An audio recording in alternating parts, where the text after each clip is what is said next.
What's up, everybody? This is the Act Man here, and today we're continuing with the second mission of Halo Combat Evolved, Legendary Without Dying. Now, as with the previous episode, in this one I'm going to be talking about the strategies I used, things to avoid, and all that good stuff. Alright, so let's get it started. Now, this mission is vastly different from the first one, in that Pillar of Autumn is pretty much just a tutorial mission. It's really easy. You can go through it on Legendary without dying. Pretty much anybody can do that.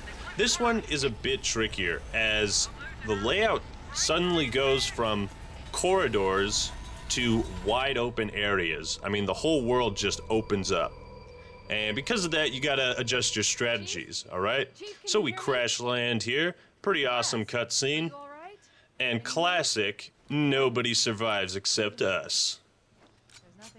Alright, so, of course you just want to get all your equipment and stuff, stock up on ammo and grenades, and you're gonna walk across this little bridge. Yes, everyone in the lifeboat did die from the crash. Alright, so you got this dropship coming in. Now, there's really no reason to fight it on Legendary, because, you know, we're moving forward, right? You also got these banshees in the air. Now, you can turn around and fight those guys that come out of the dropship, but we're just gonna move forward. This is the way I've always played it. And these banshees, usually once you get to a certain point, they just sort of fly away. They'll fly off to the right, but they're not doing that right now. These guys, they want to fight. These guys want to fight, I can tell. Now, I'm not gonna shoot at them because I just want them to get the fuck out of here. But, nope, oh yeah, they want to fight. Now, what can happen, though, is if you're in this area for too long and you don't move forward, those guys from the dropship will actually catch up and get you from behind. And if you're getting sandwiched by the banshees and the guys from behind, you're gonna have a pretty bad day. Alright? Now, again, the point of this walkthrough is to go through all of the missions without dying. And I think this is a very fair yet hard challenge to do, because the game is designed in such a way that pretty much anything that kills you or anytime you die, it's usually your own fault. You know, very rarely is there like some straight up bullshit, you know, where it's like, okay, the game just fucked with me on this one. Alright? So it's pretty fair, it's pretty reasonable and possible to go through Legendary without dying. So that's what we're doing here today, alright? Just gonna mop these guys up. Little infantry battle, pretty easy. Get a plasma grenade. And we're just gonna be moving through this area.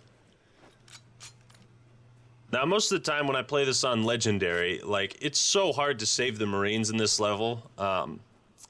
You basically have to save 4 groups of Marines, and after you save the 4th group, the mission's over, and a Pelican comes and picks you up, right? Now, you don't have to save the Marines. In fact, all of them can die and you can still go through the mission. But every time your group of Marines dies, Cortana is gonna say some really sad shit, and it's gonna make you feel like shit. So that's why you gotta save them, alright? This area right here, I'm basically trying to mop these guys up as quick as possible to keep those Marines alive.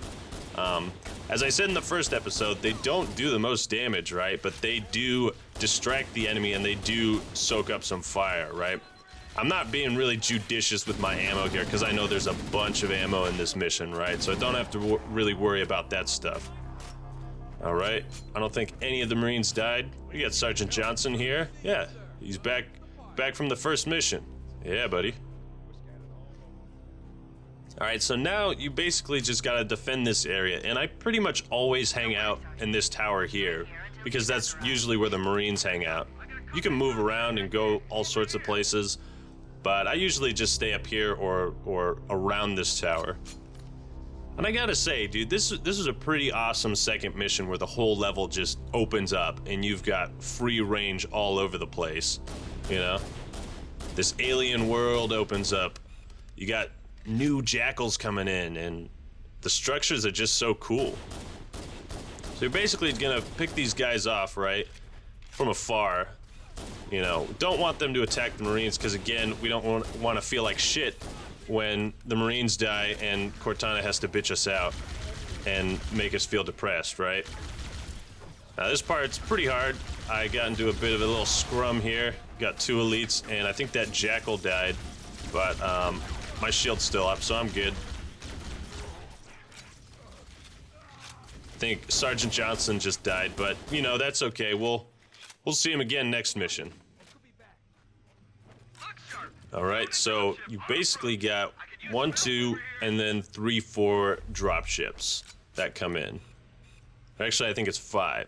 Yeah, so you got this one coming in, 1 will come in to flank, and then the final 2 will come at the same time. And that's probably the hardest part of this mission, right? Now, the pitfalls in this mission aren't really the same as the first one, right? You don't have to worry so much about chain explosions or anything like that because you're not very often going to be in close quarters, and you know, when you do kill enemies, they're going to be pretty spread out, as I'm doing right here, right? So yeah, just gonna mop these guys up. Pretty easy round. Also, one thing I really like about Halo 1 is all the weapons are viable. You know, you can use all the weapons in just about any situation, and they can kill the enemy and not be totally worthless, right? But like in Halo 4 and 5, you know, the plasma pistols ammo count, it's like 1/10 of what it is in CE, Halo 2, and Halo 3. And that really sucks when like you have to just keep swapping weapons. But in this one you don't, man. So you can be pretty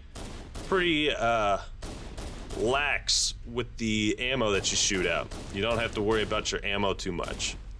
And I like that because it means the challenge is more in being able to kill the enemies rather than being forced to swap weapons every minute or after every encounter. I got pretty lucky there taking that guy out, but now this guy might give me some trouble. And the turret up above, let's see. Oh, missed that. Sluffing hard. But I'm the act man, and I don't fuck around. Nah. Oh, he's still alive. Man, those guys are tough. Those red elites, tough as shit. All right, so the badass music pops up, and that means, you know, this is the final 2 parts, or the final 2 drop ships. So basically, you know, in these scenarios, I play offensive because if they get up the tower there and they start attacking the Marines are just, they're gonna die. They really are, because it's legendary and they can hardly handle grunts, let alone elites and multiple jackals all over the place. So I just take these guys out. I stay offensive and try to keep them far away from the tower, but trying not to die as well. I always thought it was funny that the Marines just fire like 3-round bursts from the AR, which has like a 60-round clip. It's like, come on guys, just hold the trigger. Just help me out a little bit. All right, this guy's giving me some trouble. See, the second dropship is coming in, which means I think there's 2 elites that are still alive. Yep. They're both pretty weak. That guy is dead. All right, got the grunt scrambling. I think I heard one of the Marines die, which makes me kind of sad. I don't know what I was throwing that grenade for. Oh, to get that guy. There we go.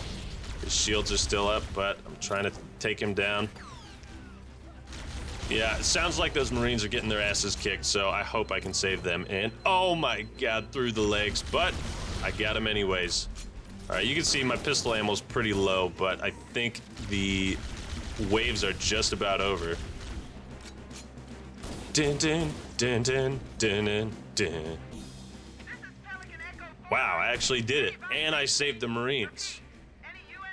That's really hard to do, man. I did not expect that I would save any of them. All right, so at this point, I'm basically gonna restock, probably get an assault rifle and more ammo. There we go, health pack. Might as well just get all this stuff, pistol ammo, and move on. Then we got the extra lifeboats that come in, but I don't think I look at them because I'm not good. I'm not good at showing the cinematic aspects of this game. Roger, Cortana. Okay, Charlie Team, Warthog deployed. Saddle up and give them hell. All right.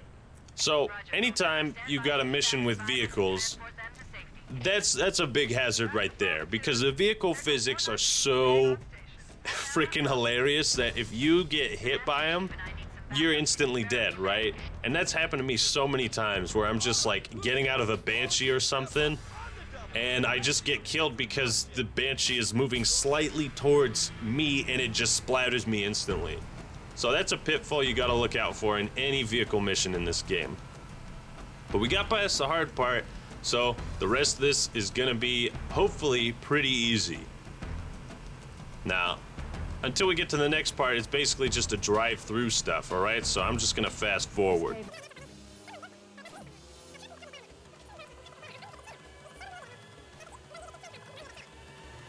Oh boy. Oh, now here. I gotta be super careful when I flip this because it could totally splatter my Marines or me. And luckily that didn't happen, alright? So we're just gonna continue on, gonna make the big jump. There we go.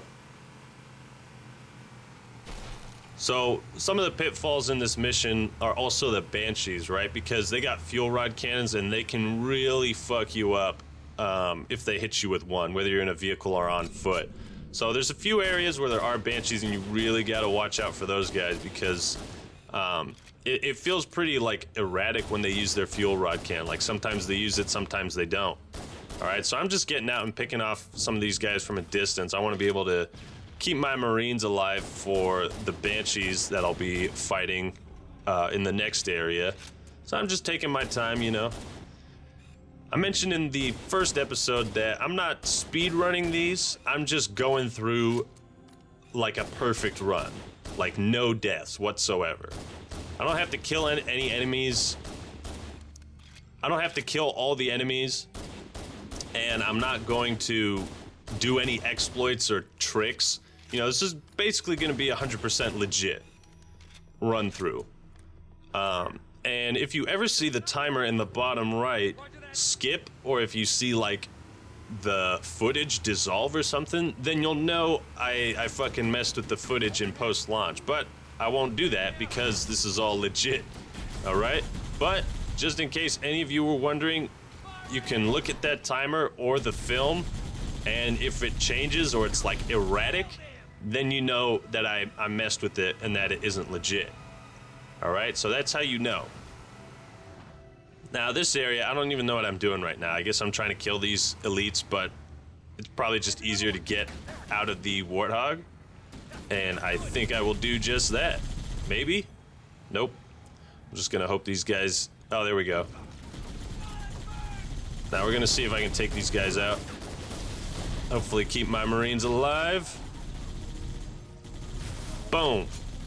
Alright, this guy should be no problem. Oh boy. Oh no. Oh, there was one grunt over here. God dang it. So I won't have any Marines for the next area. Wow, that's unfortunate. Alright, still got the elite that's over here, so... Now, if you're not careful, these guys can actually take you out one-on-one. Like, it looks like you can always win the battle one-on-one, but see, even like that, like, you know, if he had hit me with a melee, you know, I would have been pretty low health, so... You gotta be careful in all these scenarios, and I'm just running the plasma pistol just because... I don't know. I just felt like using it at the time. Alright, so you want to nade these guys. There's usually like three elites right in there. I think I got them all, but I want to make sure. Oh yeah, that nice blood. Now, if you're wondering why I'm not doing the anniversary graphics, there's a couple reasons. One is sometimes they mess up the geometry, and what it looks like in anniversary is not how it actually looks in the original. Oh, here's a cool cutscene. I always thought this was a cool cinematic moment. Just a small little thing, you know, showing you the world, showing you this little light bridge. Pretty cool moment.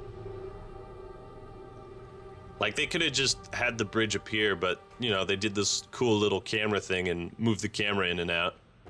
It's a neat little touch, but, so yeah, the geometry of the anniversary graphics doesn't always match the classic, right? Another reason is the blood. The blood is just freaking awesome. So in levels like 343 Guilty Spark or what have you, when there's all the blood around it, it sets the stage, you know, like there's blood all over the place. But in anniversary graphics, you know, they tone that down so tough. Also, there's something about the classic graphics that I just really like. It's really got a timeless look to it, and in some areas, the tone and feeling of the missions is better than in Anniversary. Like an example is 2 Betrayals. When we get to that mission, I'll show you guys what I'm talking about. Alright, so basically moving through the tunnels. You know, this was, again, you know, just sort of neat little areas for you to go through, set the stage for the world. Reunion tour. And this music, so good. Coming out. I think we better just look at the scenery out there. Just get a nice little shot. Yeah, that's beautiful. I mean, even 15, 16 years later, you know, that still looks good. You know, these are timeless graphics. That's what I mean. And the blue light jumping up in the air in the background, that was always a cool touch too. You know, it made this world feel alive, but still foreign and alien. All right, so you got this drop pod here, and there's a sniper, there's pistol ammo, there's assault rifle ammo if you need it, but we're gonna grab the sniper rifle and we're gonna move on up to the next area over there. Now, I thought there were banshees at this part, but they must come after you save the first group of Marines, alright? So, this is always a really great sniping spot. Like, I think it's cool when people play the campaigns, they always have their different habits and things that they do. Well, my habit has always been to, like, come up here and snipe them from afar. You could go to the other entrance or any of the other 2 Marine recovery zones, I'll just call them that. But that's what I really like about this mission is, like, there's no one way to play it. It's totally not linear. You do have to do the same thing regardless, but you can choose the order and where you want to go. Like, there's so many ways to approach this encounter here. Like, I could just not get the sniper rifle and just ball out with the AR and pistol, or I could just go straight to the Marines and try to hold out with them. But I like to snipe these guys and then move on. So we're just gonna see how many of them we can take out, and then we're gonna go from there. Alright, so there's some guys over there. We're gonna see how many we can snipe. Oh, missed the shot. Didn't miss that. Didn't miss that. Boom! Didn't miss that. Alright. Don't worry, Cortana. We'll search the interiors.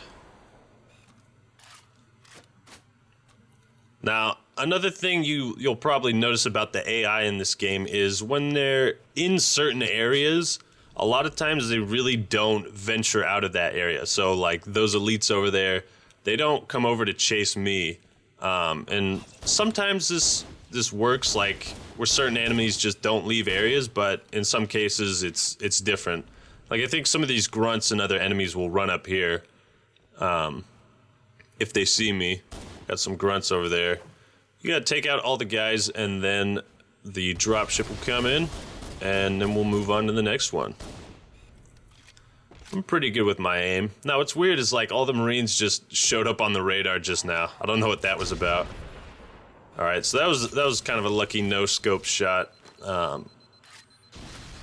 The beauty of fighting elites is you want to press your advantage when you got them weak, and when they got you weak, you want to retreat and be defensive, you know? That's what I've always liked about the Halo games, is it's never just like, oh, there's an enemy, shoot it. It's like, nah, you gotta aim for the head, or you gotta try to strip their shields and stun them, run away, be offensive when you need to. So much more than just a point and shoot kind of game. There's a lot more strategy involved. We should secure the area before the dropship arrives. Alright, so Cortana says we gotta secure the area, which means there's more enemies. Probably just this last grunt. Yep, that's the last one. I don't think I lost a single Marine. We have survivors and need immediate dust. Nice, now I can feel pretty good about myself. Also, this is the first mission that you see jackals, and this is also the first and only mission, aside from the Pillar of Autumn, where those little pilot marines are seen, the guys that carry the pistols. Other than that, pretty much every single marine carries like an AR, maybe some Covenant weapons, or a sniper. But you'll also notice that none of the marines ever carry a rocket launcher in this game, which is probably for the better. That's probably for the better. So those guys are gonna go to the dropship, and now this is cool. These two marines are going back to the Warthog, right? I thought the dropship would drop off a new Warthog and we'd get in that one, but it's pretty cool that they programmed it so two marines, or however many, would always go to your Warthog with you. So this was pretty far away, which means that I think the programming for this game was pretty good. Alright, so we got 1 out of 3 areas down. Keeping some of the marines alive, feeling good about ourselves. Now we got to deal with the banshees. Alright, so this is one of the pitfalls that you could fall into. Alright, so I'm just checking the area. I see them way up there. They are far away. I'm gonna try and shoot them a couple times, maybe get their attention. I think I got into the Warthog on accident there. But I'm just kind of like, fuck it. They're too far away. So, moving up. You got to take these guys out. I mean, I could just book it to the next area, but it's pretty risky. Because I think these guys will fire the fuel rod cannons. Alright, so I'm just gonna... Oh shit, just like that. They could have hit me with that, and that probably would have killed the Marines and would have done a big number on me. I don't know how the Marine just took out that Banshee so fast, but he really just destroyed it. Alright. So we're gonna hopefully try and take the second Banshee out. Oh yeah, see, I think they fire the fuel rod cannons at you only if you're in a vehicle. And I don't know how that counts for 3 kills, but apparently it does. Alright, so that's nice. We don't gotta worry about those guys. Now, one of the coolest things I've ever seen in this mission, and I've only seen it once. Once or twice. I don't think I've ever been able to replicate it. I think it just happens at complete random. And what happened is in that very beginning area with the first 2 Banshees, my brother was playing and I was watching him. This was a long time ago. And what happened was one of the elites actually fell out of the Banshee. And the Banshee was alive. The Banshee was still like at full health. We couldn't get in the Banshee, but like there was a fresh Banshee on the ground and the elite had fallen out of it. And I've seen that only twice playing these games that many times. So this area up here, it's pretty cool. Usually I park the Warthog in a way so that the turret guy and the guy in the passenger can help defend, but sometimes they just have really shitty aim, so you do what you can. Alright, snipe this guy. And the thing is, enemies in this game have very predictable patterns. Like, you know when an elite is taking cover to try and regenerate his shields. You know when a grunt is running for his life because he's scared. You know when a jackal is, hiding behind his shield. The patterns are very predictable in this, and that's what I really like about it as well, is it's a very fair game. So basically, you use the sniper, kind of like the previous area, to snipe these guys. Take out as many as you can. I think at some point they're going to push up and try to kill the Marines down here. I missed a couple shots, but that's all good. You really got to use the sniper in this mission. I think that's part of the point, is to introduce you to that weapon and get you familiar with it. So I just shot 2 elites right there. Let's see if we can take these guys out. Yeah, just chucking nades. No care or thought in the world. Alright, so another thing you always got to watch out for, and jackals are the only ones that do it, is the charged plasma pistol shot, right? The grunts don't do it, and the flood don't do it. So jackals are the only ones that do the charged plasma pistol shot. Alright, and you got to watch out for that. So, we got the first wave done. There should be a dropship coming with some more baddies, and we'll mop them up.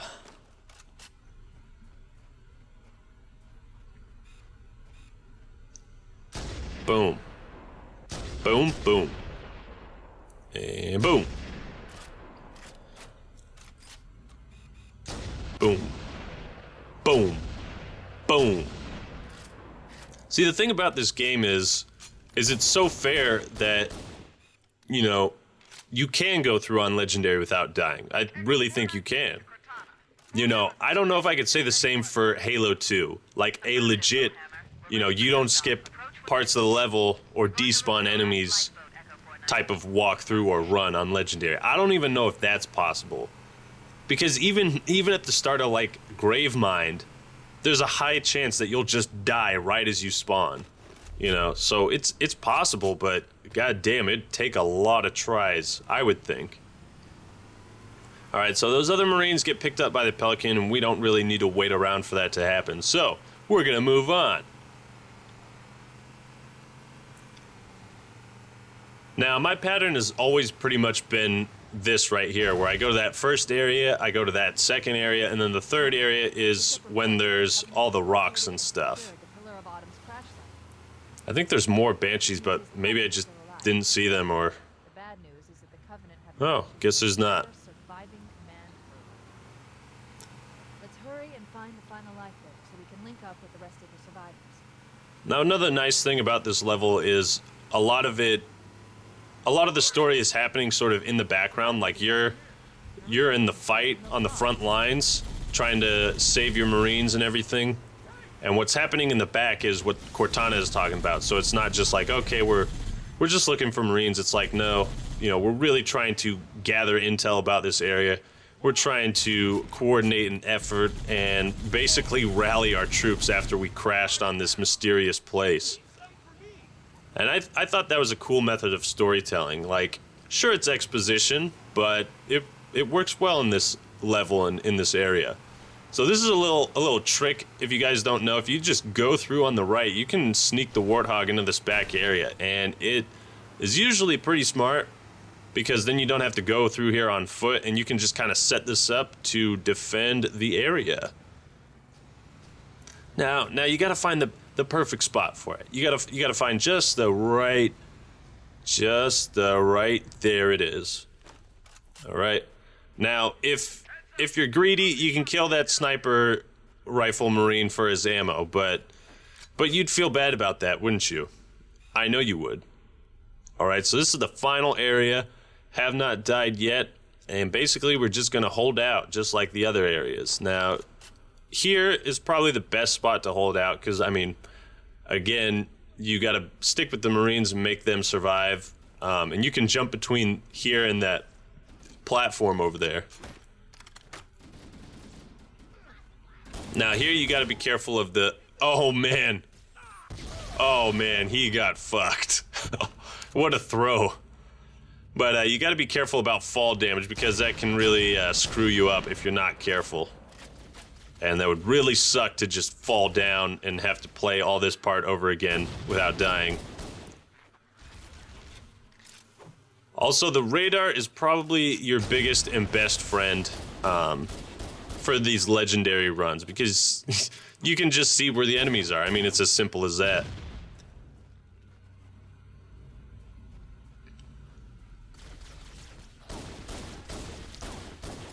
Jackals are actually pretty tough on legendary. I mean, if you try to barrel towards one of them and you can't stun them, they can really take you out fast, like surprisingly fast. So you always got to be careful with all these encounters. See, even just like that, like he took my shields down already. Now the sniper Marines always fire in this weird way where they just fire all 4 shots and then reload and then do it again. Like they never pace their shots or anything. They just constantly spam it, which I always thought was pretty funny too. Yeah, I mean, the perfect weapon combo for these big wide open areas, of course, is sniper rifle and pistol, because, you know, most of your battling is going to be from range. But again, you don't have to play the level like that. Like, you can just barrel through and run around the rocks with an AR or plasma rifle, needler, whatever you want.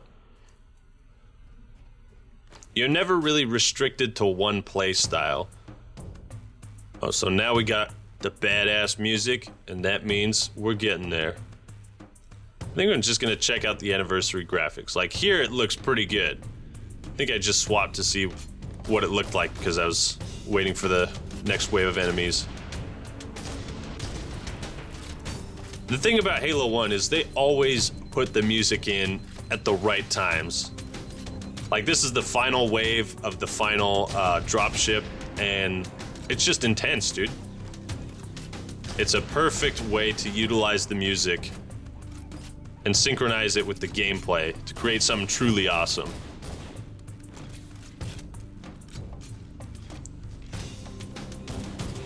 See, like I almost want to sing along to it, but you're here to watch me beat this campaign without dying, so that's what I'm gonna do. If you do want me to sing, I got an album coming out soon. Except I don't. Oh, looks like my Marines over there are they're just toast. One nade, that's all it takes. I'm running pretty low on sniper rifle ammo, but I'm gonna be aggressive and I can barrel this guy. See, even then, like my shields are down, you know, so I'm pretty weak. I lost quite a bit of health, and that was just one guy. So, you know, if I had fucked up any worse, or if I had tried to go offensive against these guys, I would have died. That's the thing about Legendary, is picking and choosing your battles smart and wise. I think this is the only Marine, this sniper Marine right here. So we'll see if we can defend him. Looks like these jackals are kind of piling up over here. We'll make short work of them. Now, I'm getting pretty low on ammo, and, you know, I don't want to kill that sniper Marine. So if I did want more ammo, I'd go back to the dropship. There we go. I think that's all of them. Yeah, take it. Take it, Jackal.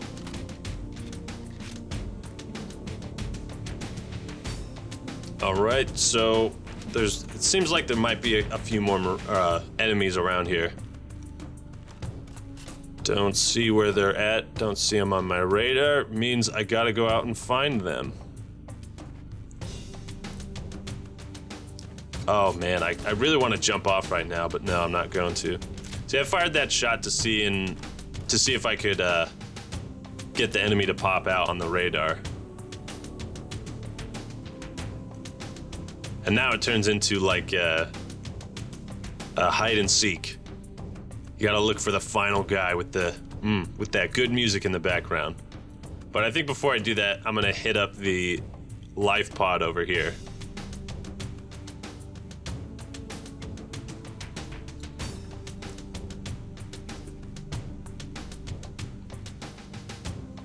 Yep, there we go. Got all the ammo. So whatever type of enemy this guy is, I'll be pretty good. Should be able to take him out with ease. If it's a red elite, again, like, it's never a gimme. You gotta play good. And oh shit, there he is. Oh fuck, was not prepared for that. It's like already I got my shields down. So if I get meleeed and then shot a few times, I'm as good as dead. And I'm not gonna let that happen on the last enemy. Boom, there we go. I think. Yeah, that's the last of them. Yeah, take it, elite. Alright guys, so that's Halo Legendary No Deaths. Pretty fun mission, pretty awesome mission. This is a really fun playthrough of it. Surprisingly, I saved Marines on all the different areas, all 4 of them. I honestly did not expect that to happen, but I did it. So I did it the way it was meant to be played. Alright, tune in tomorrow and we're gonna be going through the bitch of a level that is the Truth and Reconciliation.